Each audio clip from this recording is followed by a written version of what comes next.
अबे छत्तीसगढ़ में नहीं रे, पूरा भारत वर्ष में ये मंदिर बना बना हमर सनातन भाई मन 500 वर्ष से नहीं इंतजार कर रही से।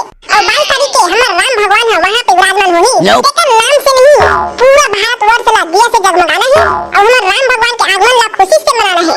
अबे तब हमर गांव मंदिर सजे होला का रे? हां बे ओकरा टाइम सजे हवे। अबे फोकला उतरा पता है बे राम भगवान के मंदिर एकदम नहीं 108 फीट का अगरबत्ती जलाते भाई। 108 फीट के। अबे कितना डाले 108 फीट के मैं कभी देखे नहीं हूं। अबे 9 मंजिल की बिल्डिंग बनते ना उतना ऊंचा है अगरबत्ती। अरे भैया उतना बड़ा अगरबत्ती में कैसे खड़ा करबो जी? और गिर उड़ा देनी पर नीचे सब कागज तो फोटा निकल जी।